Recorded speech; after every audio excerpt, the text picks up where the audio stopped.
Oh ho ho.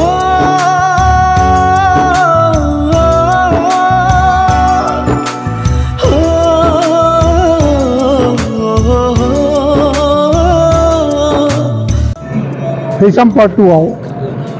गोबां artist दङ glamour artist आंनि पार्टआ गिबियावहाय पार्ट 1 आव भिलेनमोन नम्बर 1 दा आङो भिलेननि बिदा महरै बे सावथुन मुलुगाव आरोबाव रल होजादों बेखायनो थांनाय थैसाम पार्ट 1 आव जाबादि शुटिं सोलिदोंमोन शट लादोंमोन बेनिख्रुइ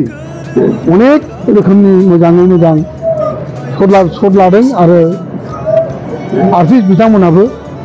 मोजाङै गोसो होनानै बे सावथुनखौ जाहाथे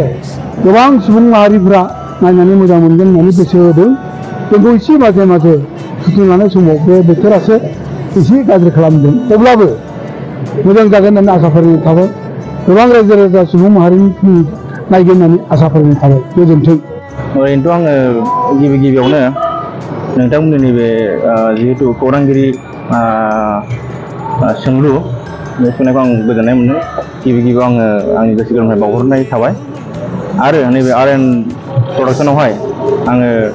गिबि खेब रल लाना फैदों नेगेटिभ रल आं लादों आङो मथथे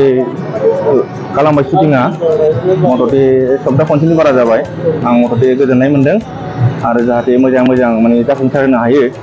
बेखौ आंबो आसा खालामदों आरो उननि जाहाथे शुटिंफोराव गाहामै गाहाम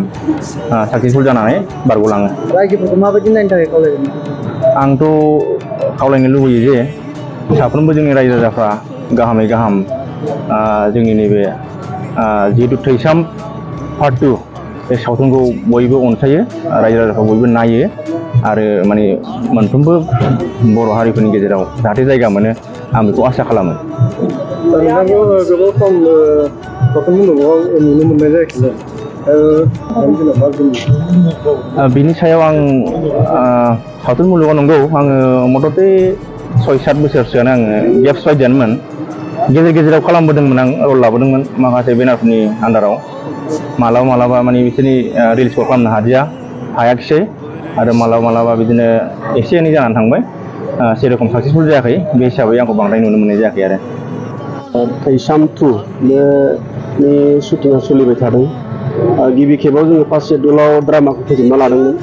दायो सेकेन्ड शेड्युल हिसाबै जोङो एक्सन सिनखौ लाबाय थादों दा बेयाव जोङो बुंनो थांगोन जिहेतु खामानि मावदों आरो फिल्म प्रडाक्सननि बेनाराव मोजां सोलिलांबाय थादों आसा खालामदों पाब्लिकफ्रा बेखौ माबायदि मोजां अनसायनाय मोनगोनखौ जों आसा खालामदों रायजोनिफ्राय जोङो जेसेबां हायो नाजाबाय थागोन दानि समाव जेरैबायदि खोला भारतनि बायदि हमना ला एक्सनखौ नायनो रायजोफ्रा मोजां मोनो हिसाबै जोंबो जेसेबां हायो बिसिनिजोंथ' जोङो हाजोबनाय नङा अब्लाबो जेसेबां हायो जेसेबां जोंनाव रोंगौथि दं बेखौ जोङो एप्लाइ खालामदों दासिम एक्सना जोंहा 4 थांबाय आरो दंबावो खालामनांगौ दंबावो आरो लोगोसे बे थैसाम 2 आव गोबां जोंनि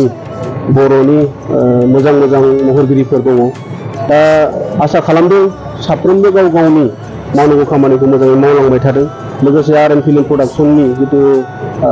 बानजायनाय बियो बेसेबांबा गोबाव जिरायना थादोंमोन बेसेबा गोबावनि उनाव